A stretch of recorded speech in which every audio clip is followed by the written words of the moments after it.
നമസ്കാരം. ഈ അടുത്ത സമയത്ത് തിരുവനന്തപുരത്തെ കമലേശ്വരത്ത് നടന്ന ഒരു ആത്മഹത്യയെക്കുറിച്ചാണ് പറയുന്നത്. അമ്മയും മകളും, ഗ്രീമ, മകൾ അമ്മ സൈത സയനൈഡ് കഴിച്ചു ആത്മഹത്യ ചെയ്തു. റിപ്പോർട്ടാണേ. അവർ മരിക്കുന്നതിന് മുമ്പ് ബന്ധുക്കൾക്കൊക്കെ വാട്സപ്പ് സന്ദേശം അയക്കുകയും അവിടെ കത്തൊക്കെ എഴുതി വെച്ചിട്ടുണ്ടായിരുന്നു. ബന്ധുക്കൾക്ക് കിട്ടിയ വാട്സപ്പ് സന്ദേശം മുതൽ അവർ വരികയും അവർ വീട് തുറക്കാൻ പോയിട്ട് നടന്നില്ല. അവർ പോലീസിനെ അറിയിച്ചു. പോലീസ് ഒന്ന് വാതിൽ തള്ളി തുറന്ന് നോക്കിയപ്പോൾ രണ്ടുപേരും വീട്ടിലെ സോഫ സെറ്റിൽ മരിച്ചു കിടക്കുന്നു. സമീപം കത്തൊക്കെ എഴുതി വച്ചിട്ടുണ്ടായിരുന്നു. 5-6 വർഷത്തിന് മുമ്പേ ഈ മരിച്ച യുവതിയുടെ, ഗ്രീമയുടെ വിവാഹം കഴിഞ്ഞിട്ടുണ്ടായിരുന്നു. ഒരു ഉണ്ണികൃഷ്ണൻ എന്ന് പറഞ്ഞ ചെറുപ്പക്കാരനായിട്ടാണ്. അയാൾ അയർലൻഡിലാണ് വർക്ക് ചെയ്യുന്നത്.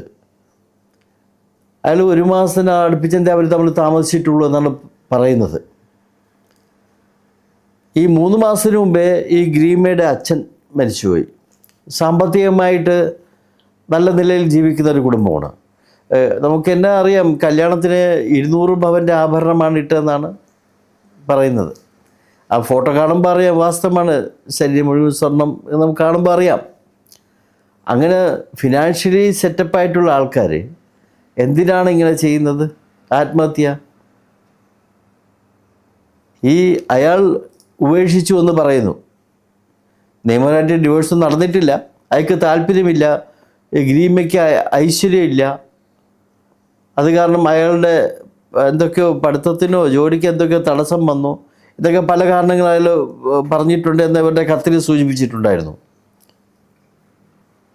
അതും ഇവർ അടുത്ത സമയത്ത് ഈ ഉണ്ണികൃഷ്ണൻ അദ്ദേഹത്തിൻ്റെ ഒരു ബന്ധുവിൻ്റെ മരണത്തിന് തിരുവനന്തപുരത്ത് വരികയും ആ വീട്ടിൽ ഇദ്ദേഹം വന്നിട്ടുണ്ടെന്ന് പറഞ്ഞ് ഇവർ അമ്മയും മകനും കൂടെ അദ്ദേഹത്തെ കാണാൻ പോയപ്പോൾ അദ്ദേഹം പിടികൊടുത്തില്ലെന്ന് മാത്രമല്ല, ഇവർക്കെതിരെ ശക്തമായിട്ട് വിമർശിക്കുകയും ചെയ്തു എന്ന് പറഞ്ഞു, ആൾക്കാരുടെ മുന്നിൽ വെച്ചെന്ന്. ഇവർക്കത് സഹിച്ചില്ല, താങ്ങാൻ പറ്റിയില്ല. അങ്ങനെ തിരികെ വീട്ടിൽ വന്നിട്ടാണ് ഈ കടുങ്കൈ അവർ ചെയ്തത്. ആത്മഹത്യ കൊണ്ട് എന്ത് നേടുമെന്ന് ചോദിച്ചാൽ ഒന്നും നേടാനില്ല. അവർക്കറിയില്ല കഷ്ടം എന്തു പറയാൻ. അദ്ദേഹം ഇതറിഞ്ഞിട്ട് ഇവിടുന്ന് മുങ്ങുകയും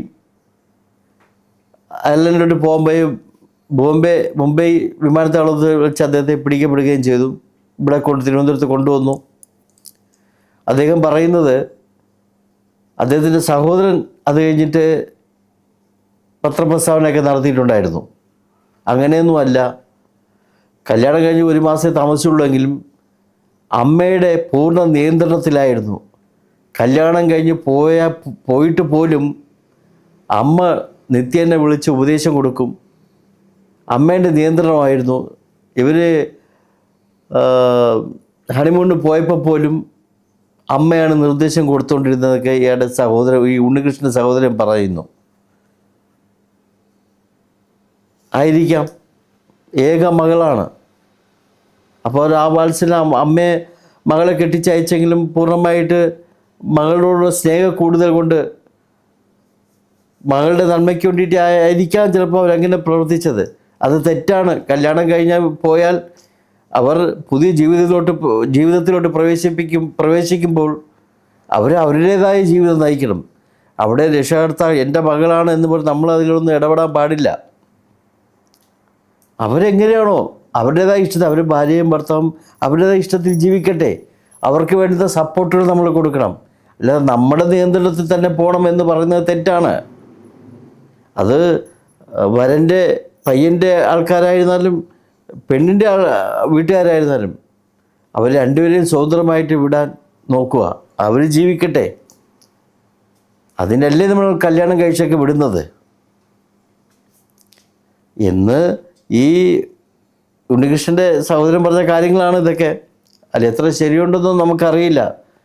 ആണെങ്കിൽ തന്നെ ഞാൻ നേരത്തെ പറഞ്ഞ വസ്തുതയാണ് അതിൻ്റെ മറുപടി. പക്ഷെ ഇവരുടെ ആത്മഹത്യാക്കുറിപ്പിൽ ഈ ഉണ്ണികൃഷ്ണനെക്കുറിച്ച് ശക്തമായിട്ട് വിമർശിച്ചിട്ടുണ്ടായിരുന്നു. അവർക്ക് ഇപ്പോഴും ഈ ബന്ധം വേണം എന്ന്, അതിന് വേണ്ടിയിട്ടാണല്ലോ അവർ പോയത്. ആ കുട്ടി നല്ല സുന്ദരിയായ കുട്ടിയായിരുന്നു. അവർക്ക് ഇപ്പോഴും ഈ ഉണ്ണികൃഷ്ണനെ വേണം, ആ കുട്ടിക്ക് വേണം. പാവം തോന്നുന്നു. അത് നടക്കുന്നില്ലെന്ന് നിരാശ വന്നതുകൊണ്ടായിരിക്കും ഇത് സംഭവിച്ചത്, ഇത് ചെയ്തത്. അവർക്ക് നമുക്ക് പറയാം ആത്മഹത്യ ഒന്നിനും ഒരു പരിഹാരമല്ല എന്നൊക്കെ പറയാം. പക്ഷേ അവർക്ക് താങ്ങാൻ പറ്റി കാണത്തില്ലായിരിക്കാം. ആത്മഹത്യ ഒന്നിനും പരിഹാരമല്ല തന്നെയാണ്. പക്ഷെ അവർക്ക് മനസ്സല്ലേ, മനുഷ്യൻ്റെ മനസ്സല്ലേ, അവർക്കത് താങ്ങാൻ പറ്റി കാണില്ല. എല്ലാ സാമ്പത്തിക ചുറ്റുപാടുമുള്ള ഒരു കുടുംബമാണ്. പക്ഷെ അവർ ചിന്തിക്കേണ്ടിയിരുന്നു, ഇത് പോട്ടെ, ഇത് ഇനി കൂട്ടി യോജിപ്പിച്ചാലും മുന്നോട്ട് പോവില്ലെന്ന് കണ്ടാൽ വേണ്ട, വേറെ ജീവിതം കിട്ടുമല്ലോ. പിന്നെ എന്തിനെ അവരിങ്ങനെയൊക്കെ ചിന്തിച്ചത്? പിന്നെ എനിക്ക് വേറൊരു സംശയം, ഇവരുടെ കയ്യിൽ എങ്ങനെ ഈ സൂയിസൈഡിന് ഉപയോഗിച്ച സൈനഡ് എങ്ങനെ ഇവരുടെ കയ്യിൽ കിട്ടിയെന്നുള്ളത് പല രീതിയിലും പറയപ്പെടുന്നു. ഈ കുട്ടിയുടെ അച്ഛൻ 2-3 മാസം മുമ്പാണ് മരിച്ചത്. അദ്ദേഹം വാങ്ങി വച്ചിരുന്നെന്ന് പറയപ്പെടുന്നു.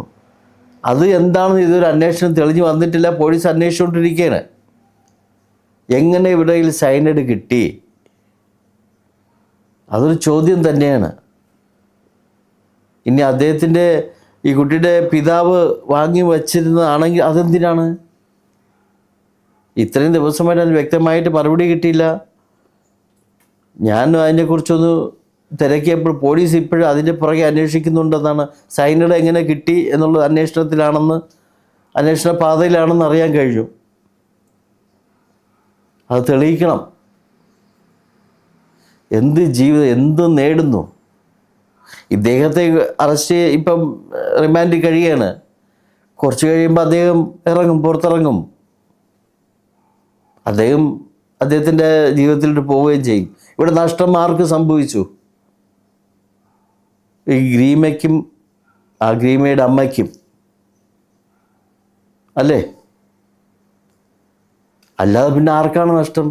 ജീവിതം, ഈശ്വരൻ നമുക്ക് തന്നിട്ടുള്ള ആ മനോഹരമായിട്ടുള്ള ഒരു, എന്താ പറയണമെന്ന് അറിയില്ല എനിക്ക്. അത് കഷ്ടതകൾ കാണും, സന്തോഷങ്ങൾ എല്ലാം കാണും. അതെല്ലാം കൂടെ ഇറങ്ങി ഒറ്റ പേരാണല്ലോ ജീവിതം എന്ന് പറയുന്നത്. അത് നമ്മൾ ആസ്വദിക്കുക. നമുക്ക് അത് നിർത്തലാക്കാൻ അല്ലെങ്കിൽ സ്റ്റോപ്പ് ചെയ്യാൻ അധികാരമില്ല. അതൊക്കെ ഈശ്വരൻ്റെ കൈകളിൽ. നമുക്ക് സമയമാകുമ്പോൾ അങ്ങ് പോവും. അല്ലാതെ നമ്മൾ സ്വയം തീരുമാനമെടുത്ത് ചെയ്യരുത്. തന്ന ജീവിതം അത് ആസ്വദിക്കുക.